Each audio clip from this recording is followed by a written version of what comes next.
صحیح ہے. اللہ فرماتے ہیں تمہاری اتنی بڑی زمین ماؤنٹ ایورسٹ اور K2 جیسے پہاڑوں کے ساتھ سورج کے لٹو کی طرح گھما دی ہے میں نے. اتنی بڑی زمین گھما دی. اس سے پتہ چلتا ہے کیا طاقتور ہوگا وہ, کیا صاحب کمال ہے. اتنی بڑی زمین کو لٹو کی طرح گھما دیا اور فرمایا ان اللہ یمسک السماوات والارض ان تزولا, یہ آسمانوں اور زمینوں کو ہم نے تھاما ہوا ہے. ولئن زالتا, اگر یہ اپنی جگہ سے ہٹ جائیں, ان کا توازن خراب ہو جائے, تو ان امسکہما من احد من بعدی, کسی میں طاقت نہیں ہے کہ اس کائنات کو دھکا دے کے اپنی جگہ. جاپان کے سارے سائنسدان مل جائیں نا اور سارے زمین سے باہر نکل کے زمین کو دھکا دے کے واپس لانے کی کوشش کریں, کچھ بھی نہیں ہے, کیڑے مکوڑوں کی طرح یہاں. فرمایا اگر یہ اپنی جگہ سے ہٹ جائے تو اللہ کے سوا کوئی اسے اپنے مدار پہ نہیں لا سکتا. تو اتنی یہ چند کمالات ہیں, ورنہ اللہ کے کمالات تو اتنے. افلا ينظرون الى الابل كيف خلقت, فرمایا ہمارا کمال اونٹ میں دیکھو. والى السماء كيف رفعت, آسمان کی وسعتوں میں دیکھو. والى الجبال كيف نصبت, ان بڑے بڑے پہاڑوں کو دیکھو, اتنے بڑے بڑے پہاڑ زمین پر اس نے جما دیے, ان پہاڑوں کی وسعتیں دیکھو. والى الارض كيف سطحت, اس زمین کی وسعتوں کو دیکھو کیسے انسان کے لیے بچھائی گئی ہے, اور انسان کے لیے کیسے بالکل انسان کے لیے ایسی سوٹیبل جگہ بنائی گئی ہر لحاظ سے, اور اتنی بڑی زمین کو پھیلا دیا اس نے. قرآن اللہ کی مثالیں اور اللہ کے کمالات کے بیان سے بھرا ہوا ہے.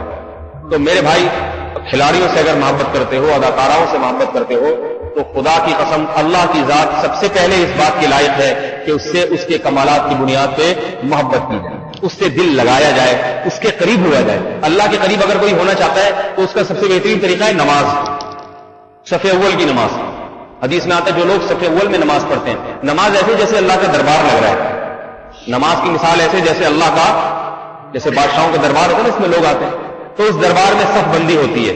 کچھ لوگ بالکل سامنے, جو وہ اللہ کے دربار میں سب سے پہلے, کچھ اس کے بعد. تو اس لیے حدیث میں آتا ہے سب سے بہترین صف اول اور سب سے بدترین آخری. تو اور اللہ کے نبی نے فرمایا دیکھو یہاں ہمیں اللہ نظر نہیں آ رہا, بس ایمان لا کے بھائی میں سب سے آگے کھڑا ہوں گا تاکہ میں سب سے قریب ہو جاؤں اللہ کی. تو حدیث میں آتا ہے جو نمازوں میں سب سے آگے ہوں گے, صف اول میں ہوں گے, قیامت کے دن اللہ کے دربار میں وہی سب سے آگے ہوں گے, وہی سب سے آگے, انہوں کو سب سے قریب بٹھایا جائے گا. کیونکہ ملائے اعلیٰ کے ساتھ ہوں گے, وہ فرشتے جو اللہ کے بہت مقرب ہیں ان کے ساتھ ان کو بٹھایا جائے گا. آج اگر کوئی بڑی شخصیت آ جائے تو کتنی خواہش ہوتی ہے اسٹیج پہ میں بھی ان کے ساتھ بیٹھوں تاکہ میری بھی تھوڑی سی واہ واہ ہو جائے, اور میں بھی, ایک انسان کی چاہت ہوتی ہے. تو جب خالق کائنات کا دربار لگے گا تو اس میں کس قدر خواہش ہوگی کہ کاش مجھے آگے جگہ ملتی. تو اللہ کہیں گے جو دنیا میں آگے آتے تھے نا اپنی دکان کاروبار کو چھوڑ کے, دنیا میں سب کچھ چھوڑ چھاڑ کے کہتے تھے اللہ کا دربار لگ رہا ہے ہم سب سے پہلے ہیں, تو آج کے دن بھی وہی سب سے پہلے ہو. اور جو دنیا میں میرے لیے قربانی نہیں دے سکتے تھے, دکان مکان گھر بار, ان میں لگے رہے کہ نہیں جی اذان ہو جائے گی ہم سب سے لیٹ پہنچیں گے سب سے آخر میں. تو پھر اللہ کہیں گے ٹھیک ہے سب سے آخر میں, آج بھی سب سے آخر دکان لگاؤ جا کے. اور جو آتے ہی نہیں تھے ان کو تو میرے بھائی کسی کھاتے میں شمار نہیں ہے. قرآن مجید میں ہے کہ یوم یکشف عن ساق ویدعون الی السجود, جس دن اللہ اپنی جو ہے نا پنڈلی کی تجلی ظاہر کریں گے. یہ اللہ کی ایک خاص صفت ہے جس کی حقیقت اللہ جانتا ہے. تو سارے لوگ جو ہے نا سجدے میں گر جائیں گے. اس دن سجدے میں مزہ آئے گا انسان کو, کیونکہ اللہ کا جمال دیکھیں گے لوگ تو گرنے میں لطف آئے گا, مزہ آئے گا. فرمایا بعض لوگ ایسے ہوں گے کہ لا یستطیعون, وہ سجدہ نہیں کر سکیں گے, چاہت کے باوجود نہیں کر سکیں گے. حدیث میں جس کی تفسیر آئی ہے کہ ان کی کمر تختے کی بنا دی جائے گی, جھک نہیں سکیں گے. کیوں؟ اللہ ان سے کہیں گے, وہ سوال کریں گے ہم کیوں نہیں کر پا رہے, دل تو ہمارا بھی چاہ رہا ہے.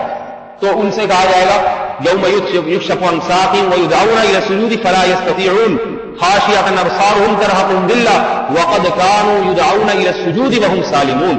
فرمایا ان کی نگاہیں ذلت سے جھکی ہوئی ہوں گی, ذلت سے ذلیل ہوں گے, اس وقت سجدہ نہ کر کے ذلیل ہو رہے ہوں گے, چاہ رہے ہوں گے کہ اللہ کے جمال کا دیدار کر کے ہمیں بھی سجدہ نصیب ہو جائے. تو اللہ فرماتے ہیں کہ یدعون الی السجود, دنیا میں ان کو سجدے کے لیے بلایا جاتا تھا, وہم سالمون, اس وقت یہ صحیح سالم تھے, ان کی کمریں تختے کی نہیں بنی ہوئی تھی.